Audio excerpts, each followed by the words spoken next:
بیٹے کو کچھ ذہن میں چلے ایک خیال ہوگا.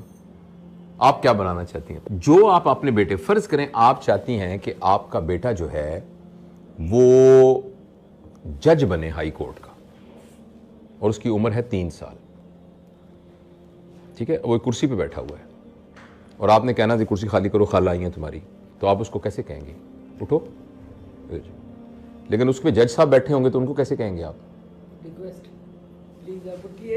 پلیز آپ، زحمت تو ہوگی آپ کو، برا نہ منائیے، یہ میری چھوٹی بہن آئی ہوئی ہے، تو آپ اگر وہاں تشریف رکھ لیں تو میں آپ کا بڑا شکر گزار ہوں گی.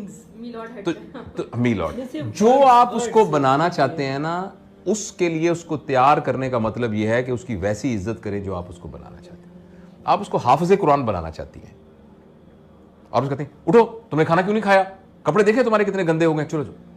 اس کی ویسے عزت کیجئے جیسے حافظ قرآن کی عزت کرنی ہے. آپ نے جو اس کو بنانا ہے اس کی ویسے عزت کرنی شروع کر دیجیے. اور پلیز آپ یاد رکھیے، کسی فیلئر کی وجہ سے اپنے بچے کی انسلٹ نہ کیجیے. بچے کے لیے سب سے بری بات ہے انسلٹ. اپنا علاج کرائیے، غصے والی ورکشاپس اٹینڈ کیجیے، اس لیے کہ وہ ایک انڈیویجول ہے. آپ ذرا میری انسلٹ کر کے دکھائیے مجھے اس وقت. آپ نہیں کر سکیں گی، میں جرت نہیں کر سکتا آپ کی انسلٹ کروں. میں ذرا سا آپ سے بدتمیزی سے بولوں، آپ اٹھ کے کھڑی ہیں، کیا مطلب بھائی؟ آپ اٹھ کے موبائل پھینک کے آپ اٹھ کے چلنے جانا شروع کر دیں گے. آپ کے بچے کے اندر بھی وہی جذبات ہیں، مگر اتفاق سے وہ آپ سے کمزور ہے. جب آپ نے بچے کو تھپڑ مارا ہے نا کسی بات پر، وہ بچہ آپ کو تھپڑ مار نہیں سکتا، مگر آپ یقین کیجئے وہ تھپڑ آپ نے بینک میں جمع کرا دیا ہے. لیکن ہم نے تو یہ سنا نا کہ اگر جیسے استاد ڈانٹتا ہے یا جو پیرنٹس ہوتے ہیں وہ ڈانٹ رہے ہیں، یا وہ آپ کی بہتری کے لیے آپ کے سامنے آپ کو ڈانٹ رہے ہیں، آپ کے پیٹھ پیچھے آپ کو برا، لیکن اس سے بہتری نہیں ہو رہی. اس کو سائنٹیفک سٹڈیز نے بتایا ہے کہ اس سے بہتری نہیں ہو رہی ہے. اگر ایسی ہوتی تو ڈانٹنے سے بہتریاں ہو جاتی. آپ کو لگ رہا ہے میں اس بات کو ختم کر لوں تاکہ ہم اس کو سمیٹ لیں، پھر بیچ میں سے جو ضمنی باتیں نکلیں گی ہم ڈسکس کریں گے. دیکھیے، جب آپ نے بچے کو تھپڑ مارا ہے نا، یا کہا ہے تم نالائق انسان ہو، اور اگر تو وہ 7 سال سے کم عمر کا ہے نا، پھر تو اس سے بہتر تھا کہ آپ اس بچے کو قتل کر دیتے. یہ زیادہ، مطلب میں ایگزیجریٹ کر کے بیان کر رہا ہوں صرف ایک ایموشن اس میں اٹیچ کرنے کے لیے. مگر 7 سال سے کم والے کے اندر آپ نے ریکارڈنگ مشین میں ڈال دیا نا، تم نالائق انسان ہو، تم زندگی میں کچھ نہیں کر سکتے، بھٹکو گے تم گلیوں کے اندر. آپ یقین کریں وہ 7 سال کے بعد ساری زندگی آپ کی اس بات کی لاج رکھتے ہوئے ثابت کرے گا کہ میں بھٹکوں گا. وہ ثابت کرے گا کہ میں بھٹکوں گا. اور اگر آپ نے اس کو تھپڑ مار دیا، وہ تھپڑ بینک میں جمع ہو گیا جیسے میں نے عرض کیا تھا، اور اس میں پھر بینک جیسے ہر سال سود دیتی ہے، وہ سود کے ساتھ اکٹھا ہو رہا ہے. ابھی وہ آپ کو تھپڑ مار نہیں سکتا، ایک وقت میں آئے گا وہ آپ کو تھپڑ مارنے کے قابل ہو جائے گا، اور وہ آپ کو تھپڑ مارے گا. وہ تھپڑ ضروری نہیں کہ فزیکل مارے، وہ اچانک کہے گا ماما مجھے دبئی میں نوکری مل گئی ہے. آپ کہیں گے میرا تو ایک ہی بیٹا ہے، لیکن ماما آخر روزگار کے لیے مجھے جانا ہی ہوتا ہے. آپ کہیں گے جس کے ساتھ شادی کی ہے نا میں نے، عجیب میں بہو بحال آئی ہوں، حالانکہ میرے بھائی کی بیٹی ہے، پتہ نہیں اس نے کیا میرے بیٹے کے کان میں پھونک ماری ہے، وہ اس کو لے کے دبئی چلی. مجھے جوڑوں کا درد ہے، اس کے ابا کو ہارٹ اٹیک ہوا ہے، اس کو خیال ہی نہیں آیا. وہ تھپڑ تھا جو کہ سود کے ساتھ اکٹھا ہوا ہے، اور وہ اب اس نے آپ کے منہ پہ مارا ہے. اس لیے بچہ اگر آپ کے ہاں پیدا ہو گیا ہے تو وہ آپ کا میز یا آپ کی کرسی نہیں ہے، وہ آپ کی پراپرٹی نہیں ہے. اور کوئی بھی آدمی، چاہے آپ کا بیٹا ہے چاہے کچھ بھی ہے، وہ انسلٹ برداشت نہیں کر سکتا. انسلٹ کو ریئیکٹ کرنا اس کو نہیں آ رہا اس وقت، اس لیے چپ کر کے ڈر کے بیٹھ گیا ہے.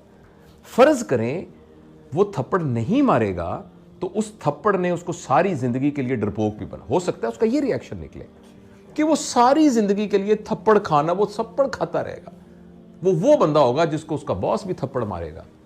جس کو دیکھیں نا، ماں وہ ہے کہ جب کوئی غلطی کر کے آئے گا تو اس نے ماں کے دامن میں اپنے آپ کو چھپانا ہے، اسی ماں نے اس کو تھپڑ مارا ہے. تو ماں کا فزیکل ہونا تو اتنا بڑا کرائم ہے کہ جو ہم سوچ بھی نہیں سکتے. اور اس کو میں اپنی طرف سے نہیں کہہ رہا, اس کو پوری سائیکالوجی نے, پوری چائلڈ سائیکالوجی نے ثابت کیا.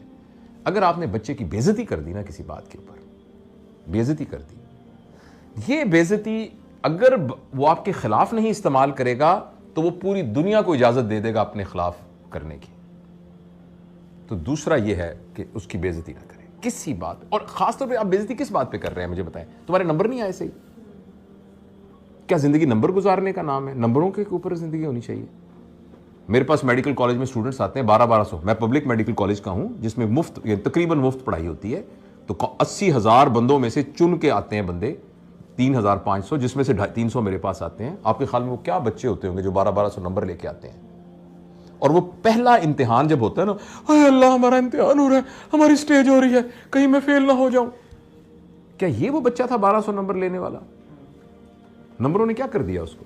آپ صرف اس لیے اپنے بچے کو عزت کریں گی یا کریں گے کہ اس کے نمبر آتے ہیں. اور زندگی گزار میں نمبر ہونے کی کیا اہمیت ہے؟ اتنی سی اہمیت ہے. تو بیسیکلی نمبر لے کے ہم اپنی ایگو کو سیٹسفائی کر رہے ہیں اور بچے کو تباہ کر رہے ہیں. وہ نمبر لے لے, بڑی اچھی بات ہے, میں یہ نہیں کہہ رہا کہ نہیں نمبر لینے چاہیے, مگر یہ نہیں ہے کہ اس کی بے عزتی کریں آپ. پورے پنجاب میں 3,500 لوگوں کو داخلہ ملے گا, 80,000 اپلائی کرتے ہیں, 2 لاکھ خواب دیکھتے ہیں اس کے. تو ان 3500 کے علاوہ باقی ساروں کی ماں باپوں کو یہ اختیار تو نہیں ہے کہ ان کی بے عزتیاں کرنی شروع کر دیں. تو پہلا پرنسپل میں نے آپ کو یہ بتایا کہ 7 سال کے لیے آپ اپنے اوپر ایک پابندی لگا دیں, ٹھیک ہے. دوسرا میں نے آپ سے عرض کیا ہے کہ آپ رسپیکٹ کریں اس کی. جب آپ لوگوں کو ڈس رسپیکٹ کرتے ہیں نا تو پتہ کیا ہوتا ہے, یا تو وہ ریٹیلیٹ کرتے ہیں اگر پاورفل ہوں, اگر وہ پاور لیس ہوتے ہیں تو ان کی سیلف اسٹیم اور سیلف ایفیکیسی کم ہو جاتی ہے. ان کو لگتا ہے میں گندا ہوں, مجھے لگتا ہے میں برا ہوں. میرے لیے میری ماں سے بڑی سند کوئی نہیں ہے جس کو میں دیکھ کر, آنکھوں میں دیکھ کر فیصلہ کرتا تھا کیا صحیح ہے کیا غلط ہے. اسی ماں نے مجھے تھپڑ مارا ہے. یعنی میرے اوپر سب سے بڑا فتویٰ لگ گیا ہے کہ میں گندا آدمی ہوں, میں اس قابل ہوں کہ مجھے مارا جائے. کیوں بھائی؟ جو میرے لیے دنیا کی سب سے بڑی مقدس ہستی تھی, اس نے یہ فتویٰ دیا ہے کہ تم تھپڑ مارنے کے قابل ہو. اس کا یہ مطلب ہے. تو اب اچھا یہ تو کہا نا آپ نے بچے, آپ نے بیچ میں آپ کے سوال کا جواب دے دو کہ جو اب تو یہ وقت گزر گیا, آپ کیا کریں؟ اب یہ کریں کہ بچے کو بلائیں اور بلا کے کہیں, بیٹا اب تک کی زندگی میں تمہاری تربیت کے سلسلے میں اگر مجھ سے کوئی غلطی ہو گئی ہے تو مجھے معاف کر دو. وہ کہے گا ماما آپ کیا کر رہی ہیں؟ کیونکہ وہ سب کچھ اس کے سب کانشیس میں. اس کا نہیں بیٹا, میرا یہ فرض ہے کہ میں تم سے کہوں, میں نے کوشش نہیں کی, میں نے جان کے کچھ نہیں کیا, میں تم سے بہت پیار کرتی ہوں, تم میرے دل کے ٹکڑے ہو, لیکن پھر بھی میں سمجھتی ہوں کہ تمہارے کانشیس میں, سب کانشیس میں کسی جگہ اگر تمہیں خیال ہو کہ ماں نے مجھے, میں بیٹا معافی مانگتی ہوں, پلیز مجھے معاف کر دو, اور میں تم پر اعتبار کرتی ہوں, میں تم سے بہت محبت کرتی ہوں, اور آئندہ تمہیں میں بالکل نہیں کہوں گی, لیکن تم صرف ایک وعدہ کرو, جو تمہارے دل میں ہو مجھے بتا دیا کرو. لیکن میں تم سے وعدہ کرتا یا کرتی ہوں کہ میں تمہیں آئندہ انسلٹ نہیں کروں. ہاں مجھے کچھ اچھا نہ لگا, میں تمہارے ساتھ شیئر کروں گی, میں تمہارے ساتھ آرگو کروں گی, میں تمہیں سمجھانے, لیکن میں تمہاری بے عزتی نہیں کروں گی آئندہ, پلیز. یہ تو یہ اس کا حل ہے جو بڑے ہو گئے ان کے ساتھ.